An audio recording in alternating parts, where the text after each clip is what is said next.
Well, probably should have seen that one coming. God, what a shit show Battlefield is these days, huh? Honestly, the whole farce with Battlefield 2042 has only made me want to go back and play older Battlefield games recently, so that's exactly what I've been doing. Battlefield 1, still excellent, mainly because it has horses in it, and also because my most used weapon is the cavalry lance. Battlefield 4, brilliant. Whilst it got off to a shaky start, it eventually managed to find its way, and the sheer amount of content on offer is just... chef's kiss. Battlefield 3, I mean, it's certainly showing its age at this point, but it is still an absolutely fantastic game that set the standard for what a Battlefield game should be. Battlefield Bad Company 2, the amount of nostalgia I have for this game is unreal. This was when Rush was the primary game mode in Battlefield. Miss me with that conquest shit. I want to be pushing up against defenders on Arica Harbor, Valparaiso, and Isla Inocentes all day, every day. Being that guy who shoots at the MCOM stations from a distance with my Carl Gustav. Battlefield Bad Company 2, Battlefield 3, Battlefield 4, and Battlefield 1 are the games that DICE should seriously reflect on when it comes to the design of new Battlefield games. The problem that Battlefield faces these days is that it is so intent on chasing trends that it has forgotten what makes Battlefield so loved by so many.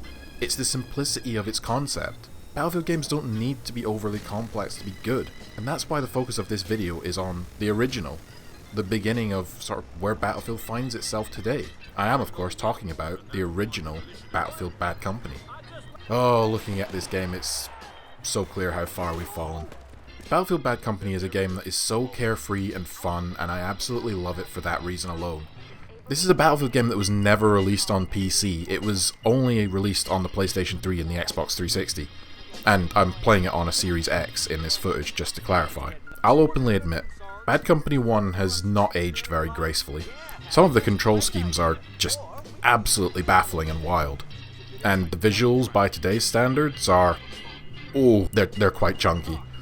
This was 14 years ago though. The multiplayer as well, it's almost completely dead. But unlike Battlefield 2042, which is also pretty dead right now, let's be honest, Bad Company has a single player campaign. This was the first time a Battlefield game had a dedicated story-driven campaign and narrative. There was sort of a single-player campaign in Battlefield 2 Modern Combat, the sort of console version of Battlefield 2, but it wasn't really the same thing. At the time, it was compared and contrasted to the biggest game in the world at that precise moment, Call of Duty 4. A lot of comparisons were drawn between the narratives of the two games. You see, where Call of Duty was gritty, boots-on-the-ground action that could give blockbusters a run for their money, Bad Company was none of that, because Bad Company was content to offer a more light-hearted, tongue-in-cheek take on war. I mean, just look at this promo material poking fun at Metal Gear Solid, Rainbow Six, and Gears of War. So you reckon that the rainbow sprinkles are the way forward with the donut? Absolutely, because then you get the different textures between soft donuts. Could you two get your asses over here right now? Did you lose something, Sarge? You drop something, Sarge? This is supposed to be a stealth mission. Why? Never mind. You're here now. I need you to breach that door.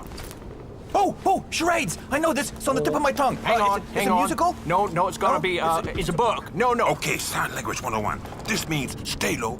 This means stack up. And this means I'm gonna put your lights out if you don't shut up. Stack up. No, I'm pretty sure that means one syllable. Just shut up. Breach that door. Okay.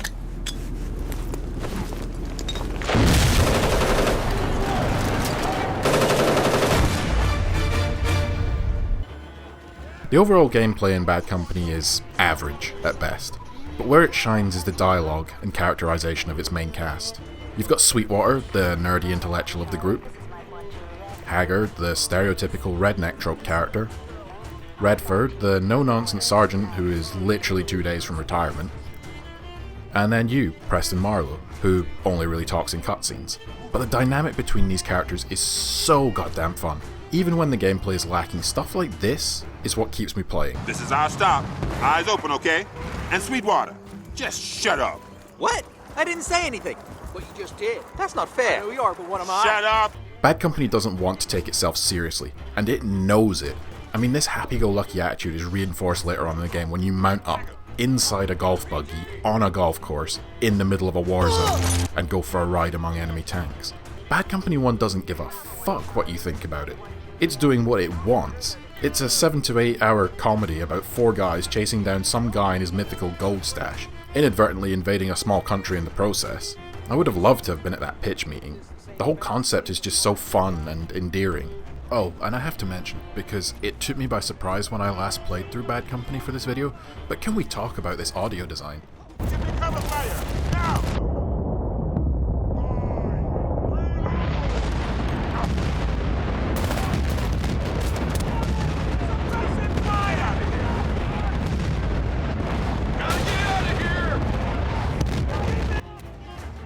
I mean, come on! Even though the game isn't taking itself seriously in the slightest, this audio design is intense and immaculate. Where is this level of audio design in Battlefield 2042? But Bad Company is important for so many other reasons as well. After all, this is the first game in the franchise that was built using the Frostbite engine. And do you know what that means?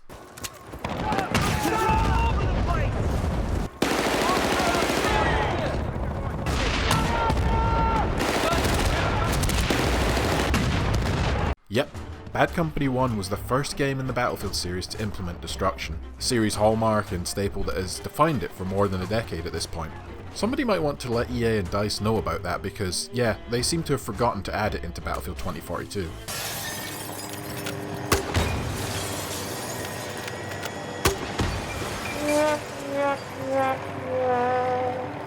Oh, and whilst we're talking about series staples, this is where the Rush game mode made its initial debut. The sequel, Bad Company 2, might have popularised it, but Gold Rush in Bad Company 1 is where it all began.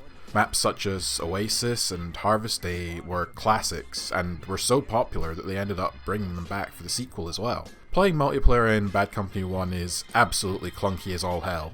Some of the weapons you can't even aim down sights with, but it set the groundwork for the series in so many ways. This was the beginning of Battlefield's mainstream popularity as far as I'm concerned, as games like Battlefield Bad Company 2 and Battlefield 3 built on the foundations that were laid out right here. The issue we have with Battlefield games today, however, such as Battlefield 5 and Battlefield 2042, is that many of the core developers on these early games have now left the series to pursue other opportunities.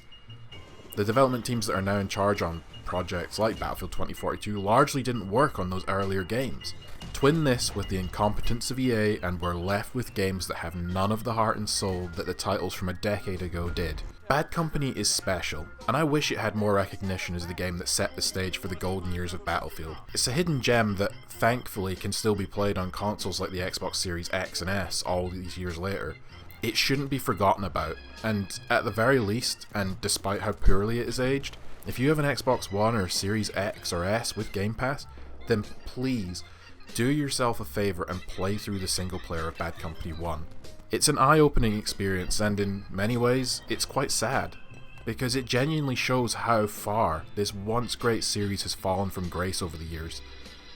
The only hope we have at this point is that prominent veteran developers such as Vince Zampella of Modern Warfare, Titanfall and Apex Legends fame, and Marcus Leto, one of the original developers of Halo, being brought on board to the Battlefield series can maybe, just maybe, salvage what little dignity Battlefield as a series has left at this point. You know, I don't think we're getting the credit that we deserve.